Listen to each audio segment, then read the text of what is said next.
Hi friends, இது உங்கள் சுமி பொக்கிஷம். எல்லோரும் எப்படி இருக்கீங்க? நல்லா இருக்கீங்களா? ரொம்ப நாள் கழித்து நான் வந்து vlog வந்து போடுறேன். ஏன்னா நடுவில் என்னால் போட முடியாமல் போயிடுச்சு, என்னால் எடிட்டிங் பண்ண முடியாமையும் போயிடுச்சு. இந்த நியூ இயர் வந்து எல்லாேருக்கும் ரொம்ப ஹாப்பியாக இருக்கணும்னு நான் வந்து ப்ரேயர் பண்ணிக்கிறேன்.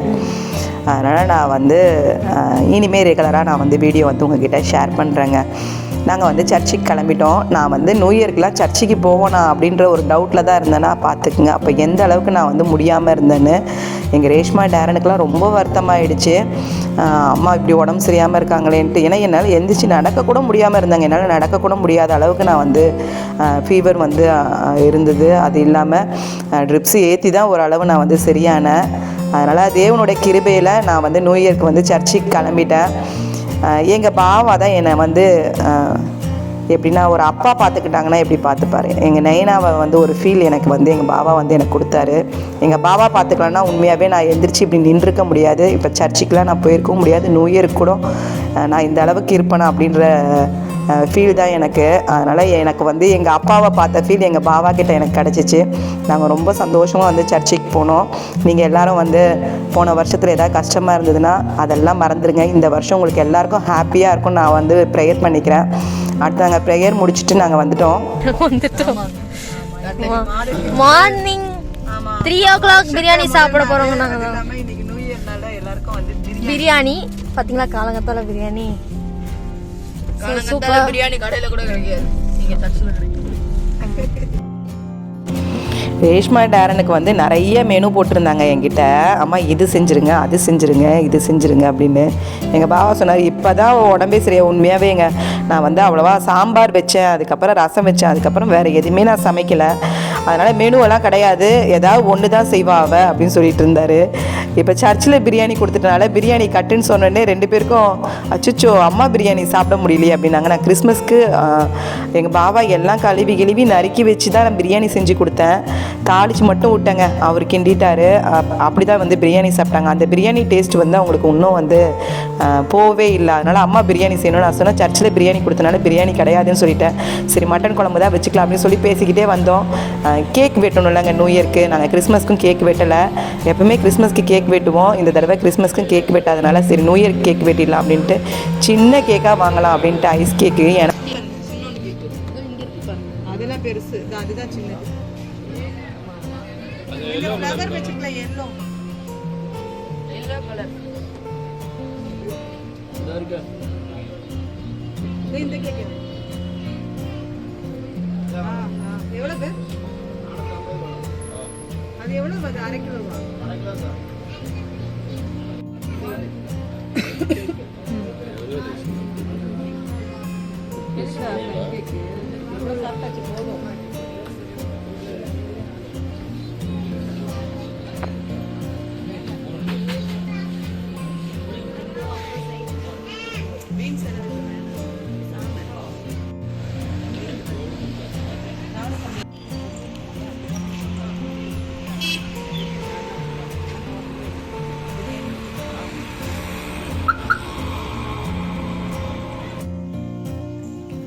பார்த்தீங்கன்னா இன்னைக்கு நம்ம வந்து தேன் மெழுகு தான் வந்து கொளுத்துறோம். எப்பயுமே நம்ம வந்து நியூ இயர் அப்போ வந்து தேன் மெழுகு தான் கொளுத்துவோம்.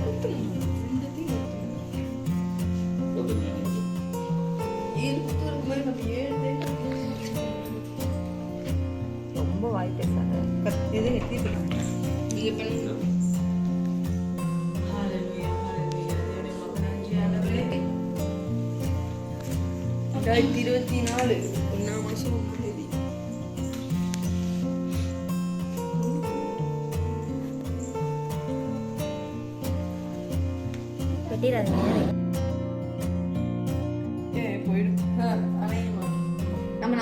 Happy new year, new year, happy new year.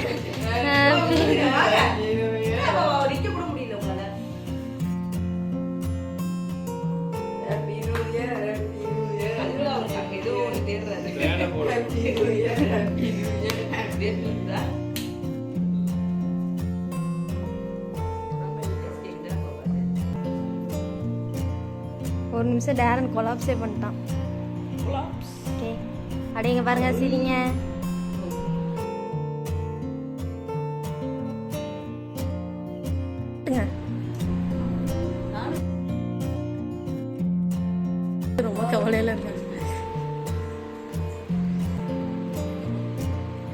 Ice கேக்கா இல்லை நான்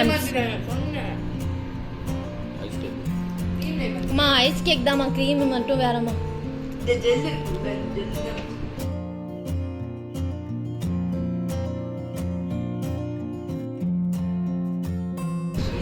எல்லாருக்கும் ஹாப்பி நியூ இயர். கடந்த வருடம் எப்படி இருந்தாலும் பரவாயில்ல, புது வருடத்தில் நம்ம தேவன் கொண்டு வந்திருக்காரு. அதனால் எல்லாரும் வந்து நல்லதே நினச்சி நல்லா ஹாப்பியாக சந்தோஷமாக இந்த வருஷத்தை நீங்கள் ப்ரேயரோடு ஆரம்பிங்க. இந்த வருஷம் முழுசும் நீங்கள் வந்து ரொம்ப ஹாப்பியாக இருப்பீங்க. எல்லாருக்காக நான் ப்ரேயர் பண்ணிக்கிறேன். கொடுக்குறான் பாரு எவ்வளோ பெருசு. அவன் இருக்கிறது தான் அவன் பெருசாக இருக்கான். ஓகே, அதனால் எல்லாருக்கும் happy new year. Happy new year. Happy happy new year. அதுக்குள்ள விடிஞ்சிருச்சு. எங்க போறீங்க? அப்புறம் போயிட்டு வந்துட்டோம். ஆமா, எங்களுக்கு எல்லாருக்கும் வந்து மட்டன் பிரியாணி தந்துருக்காங்க. இப்போ நாங்கள் பிரியாணி தான் சாப்பிட போகிறோம். எப்பயுமே திருவிருந்துனா எங்களுக்கு வந்து அங்கதான் சாப்பாடு. நாங்க நினைச்சே பார்க்கல, ஆனா மட்டன் பிரியாணி வாசனை மட்டும் வந்துச்சு. நான் சொல்லலாம்னு பார்த்தா எனக்கு சிரிப்பாங்க நினைச்சு நான் விட்டுட்டேன். கொஞ்ச நேரத்துல டேரன் வந்து மட்டன் பிரியாணி அப்படின்னா இதோ பாருங்க மட்டன் பிரியாணி.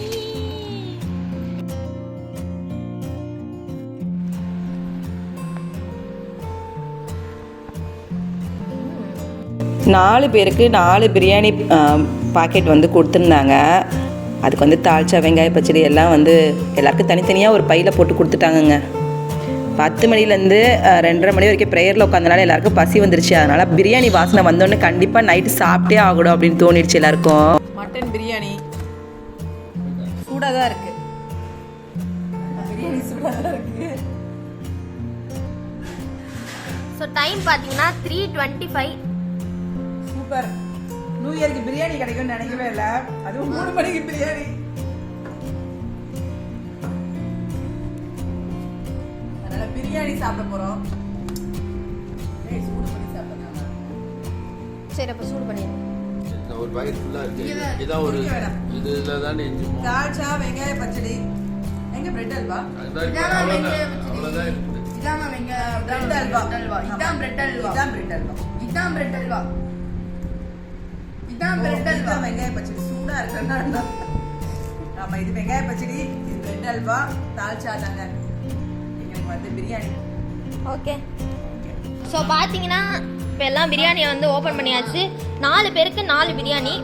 அப்புறம் ஒவ்வொரு பேக்கெட்லேயும் வந்து தால்ச்சா, வெங்காய பச்சடி, பிரெட் அல்வா. ஸோ இது வந்து பிரெட் அல்வா, இது தால்ச்சா, இது வெங்காய பச்சடி. பார்த்தீங்கன்னா அம்மா வந்து சாப்பிட்டுட்டு இருக்காங்க. கொஞ்சம் சூடு பண்ணி சாப்பிட்டா ஒன்றும் நல்லாயிருக்கும், அதனால் எனக்கு சூடு பண்ணி தர சொல்லியிருக்கேன் நான். ஆமாம், அவ்வளோதான், இப்போ சாப்பிட போகிறோம். ஓகே, நம்ம வந்து அடுத்த நாள் காலைல பார்க்கலாம். இனிமேல் அடுத்த நாள் காலைல தானே இருக்கோம் நம்ம. ஆமாம், அதனால இன்னைக்கு பிரியாணி செய்யலாம்னு ஐடியா இருந்தேன். பிரியாணி செய்ய மாட்டேன், மட்டன் குழம்பு தான் ரெடி பண்ணுறேன். சிக்கன் 65. அம்மா என்ன கேக்கு உள்ள விட்டுக்கிட்டே இருக்கீங்க? நாங்கள் வந்து பிரெட் அல்வான்னு நினச்சோம், ஆனால் பிரெட் அல்வா இல்லைங்க. ஒவ்வொரு தடவையும் பிரெட் அல்வா தான் தரோம், ஆனால் பிரெட் அல்வா நினச்சோம். ஆனால் இது வந்து பைனாப்பிள் கேசரி. சரி, ஓகே. அம்மா வந்து பார்த்தீங்கன்னா சூடு பண்ண போயிட்டாங்க. பாருங்க, டப்பா தூக்கிட்டு வராங்க. கேக் வந்து பிரியாணி வந்து சூடு பண்ணிடலாம். சூடு பண்ணி சாப்பிட்டு தான் படுக்க போறாங்க. ஆமாம், செம்மையாக தூக்கம் வருது. சாப்பிட்டா நல்லா தூங்கலாம். எப்படியா தூங்க எழுந்திருக்கும் போது 10 மணி இருக்கும்னு நினைக்கிறேன். நான் 7 மணிக்கு எழுந்திரிச்சிருப்பா. நைட்டு சூடு பண்ணி எல்லாருக்குமே பசி தான் இருந்தது. எங்கள் பாவா மட்டும் தான் பிரியாணி வந்து சும்மா டேஸ்ட் மட்டும் பார்த்துட்டாரு. நாங்கள்லாம் கொஞ்சம் வச்சு சாப்பிட்டுட்டு தாங்க சூடு பண்ணி வச்சுட்டு தான் படுத்தேன். அதுவே பார்த்தீங்கன்னா 1/2 கிலோவுக்கு மேலே ரைஸ் போட்டு செஞ்சால் இருக்கும்ல, அந்தளவுக்கு பிரியாணி. நைட்டு வரைக்குமே பிரியாணி தான் போச்சு எங்களுக்கு. அதனால் இன்றைக்கி தான் ஏதாவது நான்வெஜ் சமைக்கணும் அப்படின்னு இருக்கேன். அப்புறம் காலையில் தூங்கி நான் 8 மணிக்கு எனக்கு எப்பயும் போல் முழிப்பு வந்துருச்சுங்க. அதுக்கு மேலே எனக்கு தூக்கம் வரல 8 மணிக்கு மேலே. அப்புறம் நான் வந்து டீ போட்டுட்டு மற்ற வேலையெல்லாம் சரி பார்த்து வைக்கலான்னு பாத்திரம்லாம் தேய்ச்சி வச்சுட்டு உட்காந்துட்டு இருந்தேன். 10:30 மணிக்கு தான் எல்லாம் எழுந்திரிச்சாங்க. எழுந்திரிச்சோடனே வெண்பொங்கல் செஞ்சிரு அப்படின்னாரு எங்கள் பாவாவும் சரி ரேஷ்மாவும் சரி. இட்லி வேணாமா, வெண்பொங்கல் தேங்காய் சட்னி செய்யுங்கன்னாங்க. அதனால் சரி வெண்பொங்கல் தேங்காய் சட்னி தான் ரெடி பண்ணுறேன். சமைக்கிற வேலை இல்லைங்க, அதனால் வெண்பொங்கலும் வந்து கரெக்டாக காலையில் மட்டும் முடிகிற மாதிரி தான் நான் வெண்பொங்கல் செஞ்சேன். எப்படி இருந்தாலும் கொஞ்சம் கூட வந்துடும்ல. சக்கரை பொங்கல் செய்யலான்ட்டு இருந்தேன். அப்புறம் சக்கரை பொங்கல் வேணாமான்னு சொல்லிட்டாங்க. ஏன்னா நம்ம அதுவும் வந்து மீந்து போயிடும். ஏன்னா இப்போ யாரும் வந்து சரியாக சாப்பிடல. டேரன் தான் கொஞ்சம் சாப்பிட்ற மாதிரி இருப்பான், மற்ற யாரும் அப்படி ஒன்றும் எடுத்துக்க மாட்டாங்க. எங்கள் ரேஷ்மா வந்து படிக்கிற வேலையை பார்க்குறதுக்கே சாப்பிட்றத வந்து இன்ட்ரெஸ்ட்டாகவே சாப்பிட மாட்டா. ரேஷ்மாவுக்கு வந்து எக்ஸாம் தான் போயிட்டுருக்குங்க. அவளுக்கு வந்து கிறிஸ்மஸ்க்கு அடுத்த நாளும் அவளுக்கு காலேஜ் வந்து எக்ஸாம். அதனால் கிறிஸ்மஸ் அன்னைக்கு எல்லா நாளுமே அவள் படிச்சுக்கிட்டே இருக்கிற மாதிரி தான் இருக்குது. அதனால் நானும் வந்து வீடியோ வந்து அவ்வளோவா எடுக்க முடியாமல் வேறு போச்சு பாருங்கள். அதனால் இந்த நியூ இயர் வீடியோ மட்டும் தான் என்னால் எடுக்க முடிஞ்சிச்சு. கிறிஸ்மஸ்க்கு வந்து அப்படி ஒன்றும் வீடியோவே எடுக்கலை. அதனால் நான் வந்து அந்த வீடியோ நான் உங்ககிட்ட ஷேர் பண்ணுறதுக்கும் இல்லை என்கிட்ட. சரி, அதனால் இந்த நியூ இயர் வீடியோ மட்டும் நான் உங்ககிட்ட ஷேர் பண்ணிடலாம் அப்படின்ட்டு. அதனால் எடுத்தது இவ்வளோ தான். நான் நிறைய விதவிதமாக ஏதேதோ செய்யணுன்றாங்க. சிக்கன் மட்டன் சாப்ஸ் எல்லாம் செய்யணும் அப்படின்னு சொல்லிட்டு இருந்தோம். ஏன்னா எனக்கு பிரியாணி நிறையா இருக்கிறத பார்த்தோன்னே வேஸ்ட்டாக எதுவும் சமைச்சிட்டு எல்லாமே வந்து மீந்துட்டு அடுத்த நாள் சாப்பிட்ற மாதிரி இருக்கக்கூடாது அப்படின்றதுக்காக எங்கள் பாபாவும் பார்த்துட்டு வேணாம் இந்த பிரியாணியை முடித்தா போதும் அப்படின்ட்டு. ரொம்ப நல்லா இருந்ததுங்க. சர்ச்சில் வந்து பிரியாணி ரொம்ப சூப்பராக இருந்துச்சு. அதனால் சிக்கன் 65 வச்சிடலாம் அப்படின்ட்டு. அதுனா வந்து அவங்களுக்கு வந்து இஷ்டமாக இருக்கும் ரேஷ்மா டேரனுக்கு. நான் வந்து முந்தின நாள் காடை செஞ்சுட்டேன். அதனால் நான் வந்து காடை செய்யலை. இல்லைனா காடையாவது ஃப்ரை பண்ணலாம் அப்படின்ட்டு இருந்தேன். சரி, சாப்பிட்ட பிறகு சாப்பிடாத சரி செய்யலான்னு சிக்கன் தான் நான் ரெடி பண்ணலான்னு நான் வந்து முடிவு பண்ணிகிட்டு இருந்தோம். அதனால் வெண்பொங்கல் தேங்காய் சட்னி வச்சுட்டு சாப்பிடும்போது ரொம்ப நல்லா இருந்தது. நீங்களாம் உங்களுக்கெல்லாம் எப்படி போச்சு நியூ இயரு? எங்களுக்கு நியூ இயர் ரொம்ப நல்லா போச்சுங்க. கிறிஸ்மஸ் வந்து நல்லா போகலைனாலும் கிறிஸ்மஸ் வந்து இது வரைக்கும் இப்படி போனதே கிடையாது. ஆனால் நியூ இயர் ரொம்ப நல்லா போச்சு. ப்ரேயர் வந்து நாங்கள் வந்து உட்காருமனான்னு கூட யோசித்தேன். ப்ரேயரில் வந்து காலையில் 10 மணிக்கு நைட்டு 10 மணிலேருந்து எங்களுக்கு 2:30 மணி வரைக்கும் ப்ரேயர் வந்து நடந்து முடிஞ்சிச்சு. யாருமே தூங்கலை. கொஞ்சம் கூட யாரும் வந்து கண் அசையவே இல்லை. அவ்வளோ நல்லா இருந்தது எங்களுக்கு ப்ரேயரு. அதனால் எல்லாருக்காகவும் நான் வந்து ப்ரேயர் பண்ணிட்டு வந்தேன் நியூ இயருக்கு. அதனால் புது வருஷம் எல்லாருக்கும் ரொம்ப நல்லாயிருக்கும். அதனால் எல்லோரும் ஹாப்பியாக வந்து இந்த வருஷத்தை வந்து நம்ம நினைவுகள் என்னவோ அதுதான், நம்ம நினைக்கிறது எதுவோ அதுதான் நம்மளோட லைஃபு. அதனால் எல்லாமே நல்லதாகவே நினைங்க. இப்படி நடக்குமா அப்படி நடக்குமா எல்லாமே நல்லா நடக்கும் அப்படின்ற ஒரு ஃபீலோடு நம்ம வந்து இந்த நியூ இயரை வந்து ஆரம்பிச்சிருக்கோம். எல்லாருமே அதே மாதிரி நீங்கள் எல்லாருமே வந்து இந்த நியூ இயர் எப்படி இருக்கும்லாம் யோசிக்காதீங்க. எல்லாமே தேவன் கையில் கொடுத்துருங்க. அவர் தான் நம்மளை வந்து வழி நடத்துகிறாரு. அடுத்து சிக்கன் வாங்கிட்டு வந்து எங்கள் பாபா கொடுத்தாரு. நாங்கள் வந்து டிஃபன் சாப்பிட்டு முடிச்சுட்டு சிக்கன் வந்து பெரட்டி எடுத்து வச்சிடுறேன். ஏன்னா ஊர்னா தான் நல்லாயிருக்கும். எனக்கு வேலையே இல்லைங்க. நாங்கள் டிஃபன் சாப்பிட்டுட்டு உட்காந்துட்டு இருந்தோம். எதுவுமே சமைக்கணும் அப்படின்ற வேலை இல்லைல்ல. ஏன்னா பிரியாணி செய்யணுன்னா அடுத்து நம்ம பிரியாணிக்கு எல்லாம் நறுக்குவோம், அதெல்லாம் பண்ணுவோம். ஏன்னா பிரியாணி தான் இருந்தது. அதனால் நான் அதை வந்து ரொம்ப ரெஸ்ட் எடுத்த மாதிரி இருந்துச்சு நியூ இயருக்கு. இதான் ஃபஸ்ட் டைம் நியூ இயருக்கு வந்து நான் ரெஸ்ட் எடுத்திருக்கேன். கிறிஸ்மஸ்க்கு வந்து எதுவுமே செய்யலை. நியூ இயருக்கும் வந்து எனக்கு ரெஸ்ட் எடுக்கணும் அப்படின்றதுக்காகவே எங்கள் சர்ச்சில் வந்து பிரியாணி கொடுத்துட்டாங்கன்னு நினைக்கிறேன். அதனால் நான் என்ன செய்ய போகிறேன்னு யோசிச்சுட்டு இருந்தவ கடைசியில் பார்த்தீங்கன்னா ரெஸ்ட்டு தான் இருந்துச்சு. இந்த சிக்கனும் வந்து பெரிய பெரிய பீஸா வாங்கிட்டு வந்து நம்ம தந்தூரி வந்து செய்யலாம் அப்படின்னு சொல்லிட்டு தான் நான் அதுக்கு தந்தூரி மசாலா கபாப் மசாலா வந்து சேர்த்துக்கிறேன். தந்தூரி மசாலானும் தனியாக வந்து விற்கிதுங்க. ஆனால் நான் அது வாங்கினதே கிடையாது. இந்த கபாப் மசாலாவையே சேர்த்துட்டு நான் செய்யும் போது ரொம்ப நல்லாயிருக்கும். அதனால் அதில் 2 ஸ்பூனுக்கு தயிரும் சேர்த்துட்டு இஞ்சி பூண்டு பேஸ்ட்டு கொஞ்சம் தேவையான அளவு உப்பு.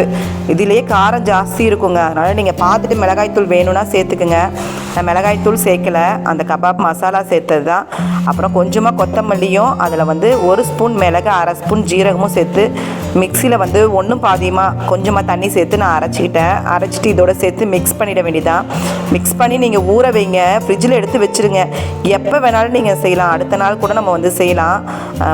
ஊற டேஸ்ட்டு நல்லாயிருக்கும். ஆனால் ஃப்ரிட்ஜில் எடுத்து வச்சுருங்க, வெளியே வச்சிடாதீங்க. அப்படி தான் நான் எல்லாத்தையும் வந்து பெரட்டிட்டு ஈவினிங் வந்து செஞ்சு கொடுங்கம்மான்னு சொல்லிட்டு இருந்தாங்க. ஆனால் ஈவினிங் நான் செய்யலை. ஏன்னா சிக்கன் 65 சாப்பிட்டதுக்கே வந்து எல்லோரும் கொஞ்சம் பிரியாணிலாம் சாப்பிட்டு கொஞ்சம் ஹெவியாக இருக்கிற மாதிரி இருந்தது.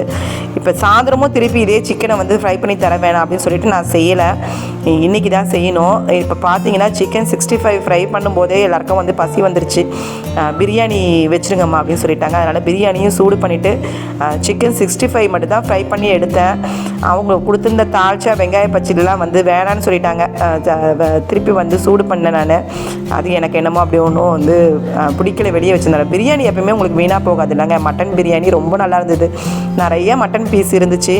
ரேஷ்மா தான் மட்டன் வேணான்னு சொல்லிட்டேன். அவளுக்கு எப்போ பார்த்தாலும் வீட்டில் இருக்கிற மாதிரியே இருக்கணும், எல்லாமே சாஃப்டாக. மட்டன் வந்து சாஃப்டாக இல்லை அப்படின்னு சொல்லிட்டு இருந்தா. ஆனால் நல்லா சூடு பண்ணி எடுக்கும்போது மட்டன் வந்து சாஃப்டாக தாங்க இருந்துச்சு. அப்புறம் சிக்கன் 65 வச்சு சாப்பிட்டுட்டு எல்லாம் படுத்தாச்சு. எங்கள் ரேஷ்மா மட்டும் தான் படிச்சுட்டு உட்காந்துட்டு இருந்தா. நான்லாம் கொஞ்சம் நேரம் தூக்கம் போட்டு எழுந்திரிச்சேன். ஈவினிங் போல் பார்த்தீங்கன்னா எங்கள் நாத்தனார் வந்திருந்தாங்க. அப்புறம் எல்லோரும் வந்து கேசரி செஞ்சுட்டு சாயந்தரம் வந்து டீ போட்டுட்டு குடித்தோம். அடுத்து நைட்டுக்கு வந்து இட்லி தான் வந்து செஞ்சிடலாம் அப்படின்ட்டு சாம்பார் வைக்கலான்னு நினச்சேன். அப்புறமா வேணாம், சட்னி அரைச்சிரு சுமித்தானார் எங்கள் பாவம், தக்காளி சட்னி தான், அதனால் அதுக்கும் வந்து வதக்கி வச்சிடலாம் அப்படின்றதுக்காக எல்லாம் நறுக்கி வச்சுட்டு வந்தேன். வெளியே வந்து பட்டாசு வெடிக்கலாம் அப்படின்னு சொல்லிட்டு, ஏன்னா கிறிஸ்மஸ்க்கே வெடிக்கணுன்ட்டு இருந்தாங்க பட்டாசு. அதனால் வெடிக்கலையே, சரி வெடிச்சிடலாமா, வாங்கம்மா நீங்களும் அப்படின்னு சொல்லிட்டு இருந்தாங்க. அதனால் வெளியே வந்துட்டு பட்டாசுலாம் வெடிச்சிட்டு இருந்தோங்க. இப்போ தான் வந்து அவங்களுக்கு வந்து நியூ இயருக்கு பட்டாசு வெடிக்கும் தான் அவங்களுடைய நியூ இயரே போன மாதிரியான ஒரு ஃபீல். ரேஷ்மாக்கும் டேரனுக்கும் அப்படி தான். ஒரு பாக்ஸ் மட்டும் எடுத்து வச்சுருந்தாங்க. புஷ்பானம் வந்து பெரிய புஷ்பானம்லாம் வந்து எடுத்து வச்சுருந்தாங்க. சரி, அந்த புஷ்பானத்தெல்லாம் வச்சுட்டு கடைசியாக வந்து ஒரு 60 ஷாட்டுக்கு வந்து வான வேடிக்கை தான் வெடிக்கிறதுக்காக அதை எடுத்து வச்சுருந்தாங்க. தீபாவளிக்கு வந்து ஒரு 30 ஷாட்டுக்கு வெடித்தாங்க. 60 ஷாட்டை வந்து கிறிஸ்மஸ்க்கு வெடிக்கணுன்ட்டு இருந்தது தான். சரி நியூ இயருக்கு வெடிச்சிடலாம் அப்படின்ட்டு.